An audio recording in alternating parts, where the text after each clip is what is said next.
काय काय कोणत्या बैठका आहेत आणि काय विषय आहेत? हे बघा, जलसंपदाची बैठक या ठिकाणी जलशक्ती मंत्र्यांनी लावलेली आहे. त्याचबरोबर जलजीवन मिशनच्या अंतर्गत ज्या पाण्याच्या योजना आहेत त्याच्या बाबतीत सुद्धा आढावा घेण्याची बैठक या ठिकाणी लावली आहे. आणि महाराष्ट्रामध्ये सगळ्यात महत्वाचा जो प्रश्न आहे कांद्यांचा प्रश्न आणि ऊसाचा प्रश्न, त्याच्याकरता सुद्धा आदरणीय अमित शहा साहेबांनी बैठक लावली आहे. अशा वेगळ्या बैठकी लावल्या. त्याच्यामध्ये जर आपण नजर टाकली तर ग्रामीण महाराष्ट्र आणि ग्रामीण शेतकरी त्याच्या संबंधित या सगळ्या बैठका आहेत. सर, एक महत्वाचं म्हणजे विधान परिषदेच्या जागांवरती पण चर्चा होणार आहे असं समजतं आहे.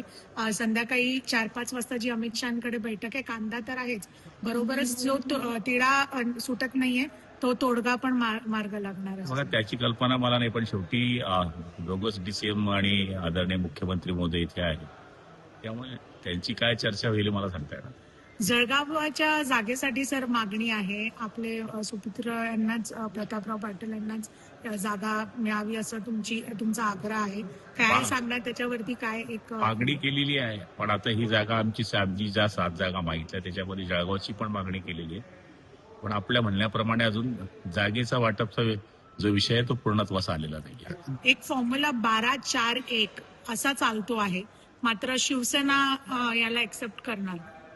हे बघा, हे आम्ही तुमच्याच चॅनलवरून बघतोय, त्यामुळे 12 कुठे, 4 कुठे, 1 कुठे, जेव्हा जागा खऱ्या वाटप होतील तेव्हा लक्षात येईल. अच्छा, परंतु शिवसेनेच्या विद्यमान 5 आहेत, त्यामुळे विद्यमान जागावर तरी शिवसेनेचा दावा आहे का? कारण भाजप जे आहे ते 4. आम्ही म्हटलंच आहे ना, 7 जागेची मागणी या ठिकाणी शिंदे साहेबांनी केली. अच्छा, परंतु भाजप जो पुढे फॉर्म्युला करतोय तो म्हणजे की संख्याबळाचा फॉर्म्युला करते.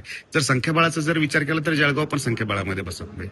बघा, संख्याबळाला जर काही ठिकाणी भाजपचं जास्त मत आहे, काही ठिकाणी शिवसेनेची आहे, पण काही बऱ्याच ठिकाणी एकमेकाला गरज आहे.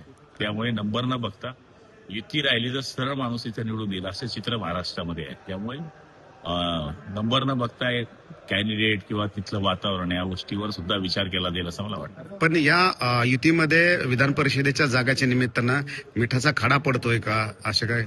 नाही, तसं काय नाही.